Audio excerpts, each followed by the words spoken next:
This video is on examples of functions with context for key features of a function. First problem we have is the following graph describes a function of cell phone costs by the number of months. Use the graph to answer the following questions about the function.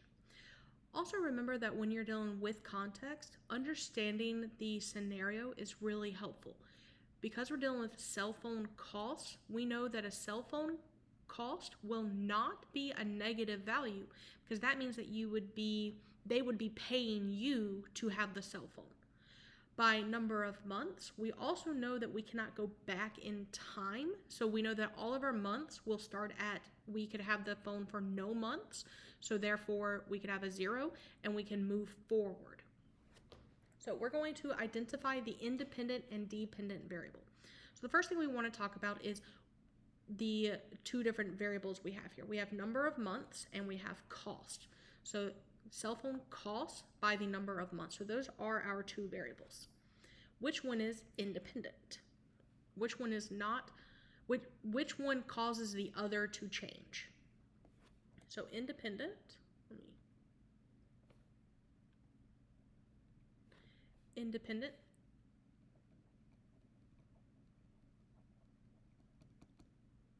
and dependent.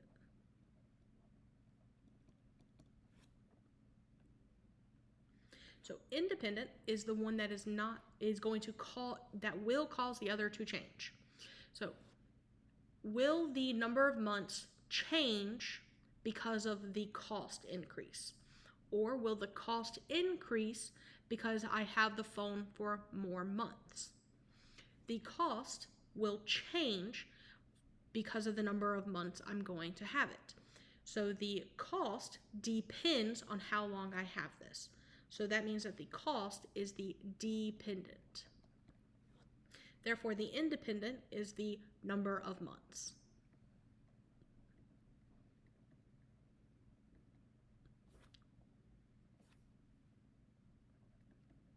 And we can also see that down here, the x value says the number of months. That is our independent variable. Independent is always your x, and that is on the graph of number of months. And the y is your dependent, and that is listed as the cost. So that also helps us using the graph to answer the question and the scenario to answer the question.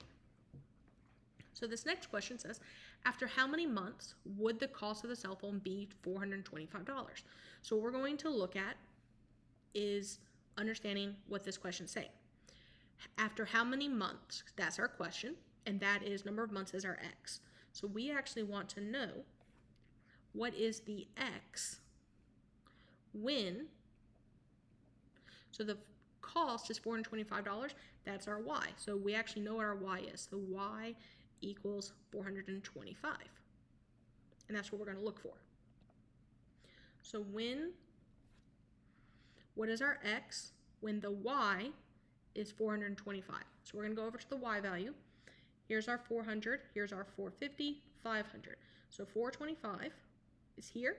We're going to go across, and we can follow this red line to the graph. Now, this is the location where the y value is 425. So we want to utilize this to find the x value. So we're going to go down the line until we get to the x value. It's so that we can trace it to see where things land. So that's at 9. So our answer in this case is 9 months, because it is in months.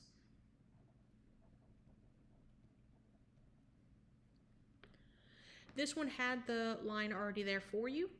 This next one does not, so we're going to do that same information. So after how many months would the cost of the cell phone be $225? So again, we have to understand what this is asking. After how many months? That's our question, and months is x. So we want to find x when the cost is y is 225, so that's equal to 225. So we want to find when our cost y is equal to 225, so we have 200, 250, 300. So 225 would be here. So we're going to do the same thing. We're going to go over until we reach the function. We've reached the function. Now we're going to go down until we get to the actual value of the months. I'm doing this in blue highlighter, and we get to 4 months. So our answer in this for this problem is 4 months.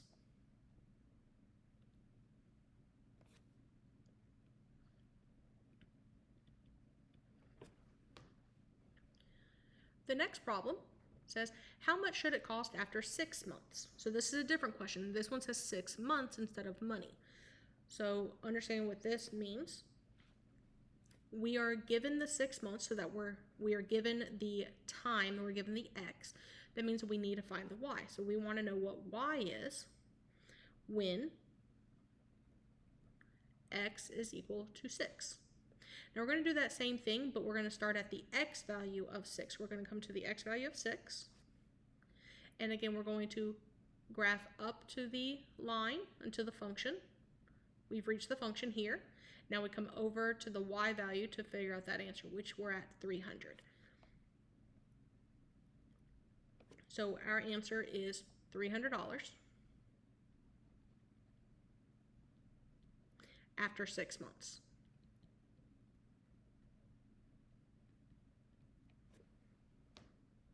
So that time I didn't keep the drawing on there. I utilized at the 6, and I went up until I got to the graph, and then I had to go find the answer, which was on the other side, and I went to the 300. Okay. So the next question says, estimate the y-intercept. And as a recall, the y-intercept is when the x value is equal to 0. And we want to interpret the meaning of this in context of the problem. Remember, the context of the problem is that we have a cell phone with the cell phone cost by number of months. So again, the estimate of the y-intercept. The y-intercept is when the x value is 0. So when our x value is 0, the y-intercept would be about here. So it looks like it's kind of at 50, so that might be about 70, because it doesn't look like it's exactly in the middle of that line. So I would probably say about $70. And it says estimate. So about $70. So that would be a coordinate of 0, 70, roughly. If you said about 75, it's not horrible. But it looks to be about $70. Now interpret the meaning of this in the context. So if we're thinking about this, it's the 0 months have happened, and the cost is $70. That means that if I haven't had the phone at all yet, but it still costs $70, what does that mean? Well, that means that the actual cell phone itself is $70. You are paying every month to have the cell phone plan.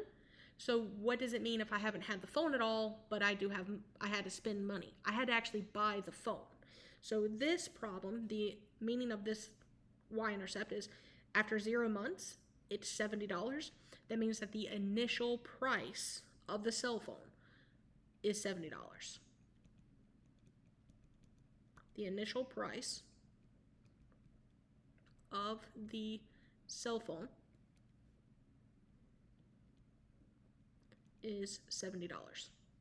That means that I had to pay for the cell phone, and then every month I'm still paying that plan. So every month I'm using money every single month. Okay. F asks us to describe the domain of the function, and G says the range of the function. So again, as a recall, domain are all of the x values for the function itself, for the scenario, for the graph that we are given, and the range is the y values of that same function graph scenario that we're given. So we know that this is your x's. I'm going to put domain. Now I'm going to write out in pencil for a moment, and I'll erase this, but I know that my domain is going to be my x's, and I want to know what my smallest value is and my largest value. And I know that my x's will be in between those, so I can put my inequalities like this. So it's going to be the number is smaller than x, which is smaller than the biggest number. Now I'll erase this when I figure out my final answer. So if I'm looking at my x's on here, my first coordinate is at 0, 70, and then the x value, it never actually stops because it has an arrow here. So that means that I could have, so number of months, I could have my cell phone forever and ever and ever and never stop. So I know that my smallest number is in fact 0, because I'm not going to have my cell phone before I buy the cell phone. So that's why I know it's going to be 0. But it never actually stops. So I don't have a number to put on my largest value. So I can't put anything here. Now, could I have so I know that I only have one set of values here. Do I have my cell phone for exactly 0 months, or can it not be 0? Well, I do not have to own the cell phone, so it can be $0 or 0 months, I apologize. Well, now I only have one thing written here. I don't need both sets of inequalities. So I can rewrite my domain as, I'm going to write the x first since I don't have two pieces. X is going to be bigger than, greater than, or equal to 0. That means I can have my cell phone for any months, 0 or longer. So now that I have that, I'm going to erase this math over on the side because I don't really need it anymore. So I'm going to do the same thing for my range. Again, the range are the y values, or in this case, the cost of the cell phone for all of these months. So again, I'm going to put over on the side here, I know my y value is range. I'm going to have my y's. I know it's going to be bigger than a smaller value, and it's going to be smaller than the biggest value. So for our range, if I look at the graph and think about the scenario, I know that my lowest part of the graph is also on this location. And if I have the highest part of the graph, again, there's no stopping point. That is an error. That means it's going to keep going forever and ever. So really, what is the highest point? There isn't one. And what is the smallest cost? Okay, so again, if we look at that y value, that first coordinate is a y value of about 70. So I'm going to put that 70 here as my smallest cost. And we also knew that the cell phone was going to cost $70, roughly. But what will the cost end up being? What is the largest amount of cost we can have for the cell phone? Well, there isn't a largest because we could have it forever and we could keep spending money on it. So there really isn't anything to put here. This goes back to what we were doing with the domain earlier. We only have one section. So that means we're going to write it differently. Now, can the cell phone just cost $70? Or so can I have it as a greater than or equal to? And in this case, yes, because I could buy the cell phone and then not pay for the plan and only have the cell phone. So I could just spend the $70. So it will be an equal to. Now, again, because just like with the domain, it was only one section, I'm going to write this differently. I'll have the letter first, so the variable of y, and then the y is greater than or equal to. So I'm reading it from right to left this time. So I have to make sure that I write my inequality correctly. So this is y is greater than. So I'm going to rewrite it as greater than or equal to 70, not 0, 70. And then I'm going to erase this little math over here because I don't need it anymore. So that is our domain and our range. On the next question, it's asking us to find the interval of the domain over which the cost is increasing and also decreasing. Okay, so again, this is focusing on the domain, so we know it's going to be 0, but it's going to keep going on forever. So it's going to start at 0 and it's going to keep going forever. Okay, so increasing, decreasing is like that roller coaster where it's where's the graph turning? So when is the graph going up and when is the graph going down? So let's look at the graph itself. It's asking about as we have the number of months, when is the cost increasing and when is the cost decreasing? So as we graph this, when does my graph turn? So right now it's increasing. My graph is increasing and increasing and increasing and going up and going up and going up. When does it ever turn? It never turns back around because the cost doesn't start going down as we have the cell phone. We have to continue paying for it. So we're always going to increase the amount of money we have to spend overall. So that means that our graph is always increasing. So if I write that down here, I would say that the graph is increasing. So it's going to be x is just the domain, which is greater than 0. And again, increasing, decreasing does not include the actual value of 0 because it is not increasing or decreasing at that first spot. It is just constant, it is stationary. But when does it decrease? Well, the graph never decreases. It never turns. So I'll actually put never decreasing.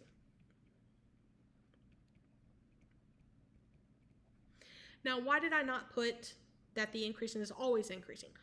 The reason I didn't put that is because there is an actual value that it starts at. If the graph started at all the way back in all of the negatives, I could have put that. But because there is an actual value of which is increasing, I have to actually include that because it wasn't just, we couldn't use any of the negative x values.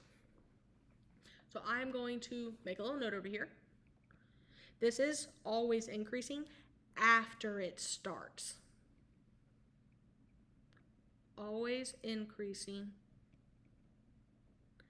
after it starts. So that's why I had to have that starting point.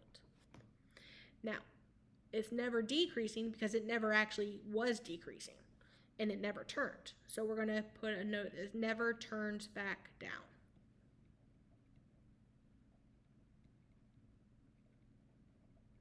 So that's our increasing and decreasing intervals. And again, it's of the domain. So it's from our x's. And all of these x values need to be in our increasing, decreasing. And it is because all of the x values are in the increasing section.